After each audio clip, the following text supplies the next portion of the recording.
Imagine you're about to dive into the crypto market. What is the first step? Analyze the dangers or sell the house? Now what if I told you jumping into any steroid dose without strategic planning is going to get you absolutely wrecked?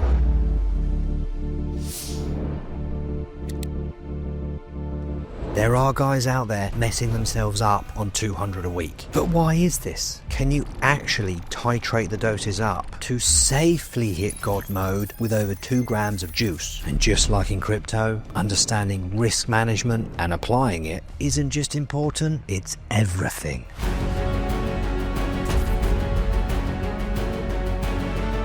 Looking to do a cycle starting on 200 milligrams of test sounds safe, right? Not always. And sometimes, just like the markets on a red day, some boys out there are getting obliterated. And if you don't have your protocol in order, the good diet, the regular cardio, solid blood work checks, and a clear stacking strategy to increase your dosages, then even the smallest amount of gear is definitely going to get you rinsed. And nowadays, the truth is, some guys go into a TRT clinic and come out with seriously messy blood work, and they're taking nothing, versus others who have a completely different approach. It's not a cycle, it's a lifestyle, and they're hitting numbers of over 2,000 a week with less health concerns overall. But whatever the dosage, if a guy's getting smashed with high blood pressure, loss of libido, acne, and other obvious health related issues, and they're on less than 700 to 1,000 milligrams a week, something big is going to be missing in their protocol. Perhaps it's an estrogen problem, an electrolyte imbalance, or maybe time for blood pressure medication like an ARB, an ACE inhibitor, or even a beta blocker. Through a cycle, there are a lot of small things that must be implemented at the right time, which will have an overall net effect as to whether the guy stays healthy while those dosages increase. And if you don't bother with any of that, it's kind of like you're ignoring the market trend. What happens? Rinsed. Who's at fault? Is it the overall weekly dose, or is it the lack of preparation and education beforehand?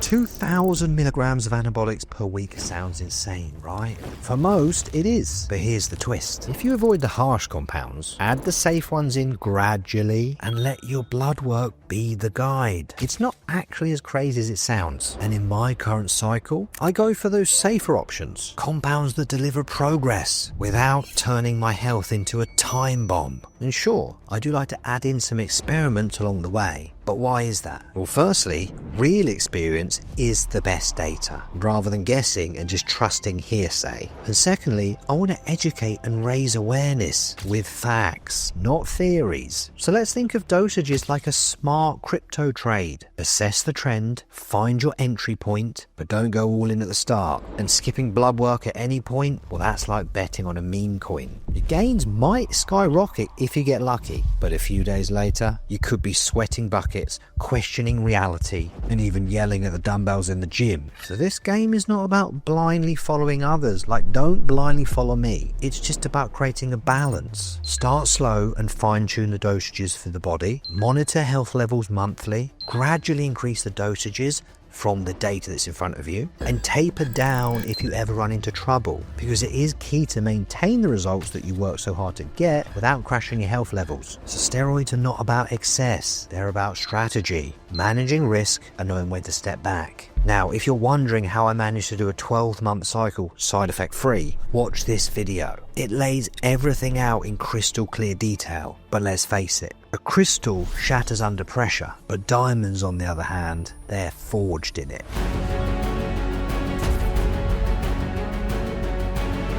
Right, let's move away from the steroids for a second and educate ourselves on some crypto slang. If they say you've got lettuce hands, you're the guy that's going to freak out at the first little sign of water retention or a spike in estrogen levels. Your gains will be gone and hormones are now in chaos. Now on the flip side, if you've got diamond hands, you're going to stick to the plan because you've tracked your portfolio, which is your blood work, and you only make adjustments based on real data that's in front of you rather than emotions. If you wake up bloated, it's no problem. You go and check your estradiol levels, you tweak your protocol, and you move forward like a boss. So from that, the message is clear. Panic will kill gains. Patience builds them. Trust the process, follow the data, and if you cannot handle a little bit of bloat, maybe it's time just to stick to whey protein and some TikTok challenges.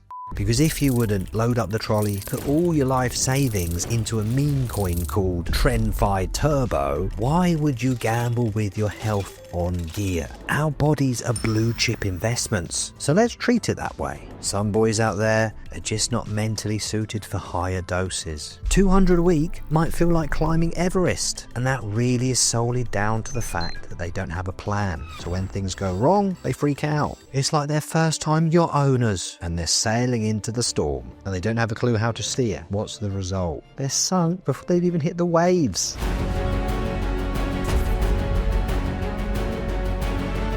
Let's address the fact that I am on 2,000 milligrams a week. It's actually a little bit more than that. And all that time ago, I started from TRT, and week 1 was me adding in 200 Primo. Over those months, I've titrated very cautiously, tracked every detail possible, and made my adjustments based on blood work and my results. Throughout this past year, my health has never been an issue, and I'll be honest, each month I've been feeling more heroic, and now I just feel like I'm going out, straight up pattern interrupting people and dominating life. So don't confuse my current setup as a reckless anabolic free-for-all. But also, don't fall for the bigger dosage is better trap, because it ain't. And for the love of gains, never take advice from your local dinosaur-looking meathead who thinks a biomarker is a pre-workout. Because they don't even know their own health levels, how can they possibly know yours? So this lifestyle is not about maxing out dosages or chasing those quick fixes. The winning formula is health first, results second.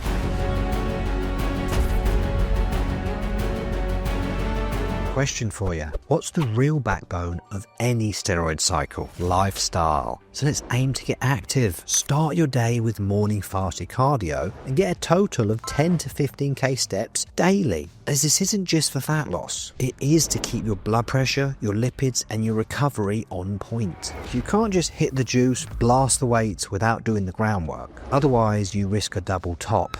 Peak gains followed by a crash. Now let's talk diet. If someone's on gear, they should eat like it. Don't eat like a kid. Opt for whole foods, lean proteins, healthy fats, vegetables, which is just like diversifying your portfolio. If you want the full breakdown on how to do the juice and operate the diet and nutrition, I've done a video here. Hydration is non-negotiable. Being dehydrated will tank your performance by 10%. That's a lot of lost progress. So stay sharp. 5 liters of water per day. Electrolytes in the morning and afternoon, and from that, your muscles, your kidneys, and your liver are going to thank you for it. Now let's get tactical here and look at your risk management tools, because the real question is, how do you stack gains smartly so you're not gambling your health on high leverage?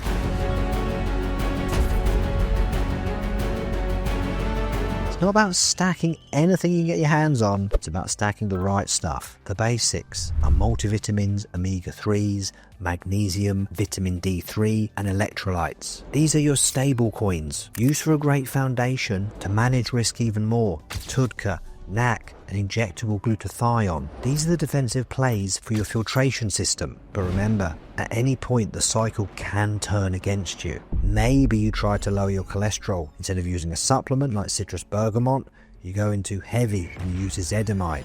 And overdoing it can backfire, causing more harm than good. Your heart will need support too. Think of blood pressure supplements as your trailing stop loss, as proper heart care will keep things from dipping into those danger zones. And always remember, if you're starting to get a lot of side effects, potentially it's estrogen, as estradiol is like Bitcoin. It's the kingpin. When it's stable, everything is fine. Cortisol, thyroid, liver enzymes, they all thrive. But if you let E2 get out of whack, you're gonna get wrecked. So lads, what do you think? Do you agree with me? It's not about how much gear you use, it's all about the preparation and the knowledge. Or do you think as soon as you go up above 200-300, it's game over? And for someone like me, they're finished any minute. No matter what anyone thinks, gear, like anything, is going to be a disaster in the wrong hands. Side effects are so common out there because people do not plan properly. Be smart, manage your risk, and play the long game on spot. So if you are out there and you think you need some help and guidance to do everything the right way, you can reach out to me. Below this video, in the description box, there's a link. Hit that link and I'll get back to you faster than you can say, send it. Right, up next is another video. This is going to showcase a few different anabolic steroids from a great charismatic perspective. You know Dr. James? And he's out.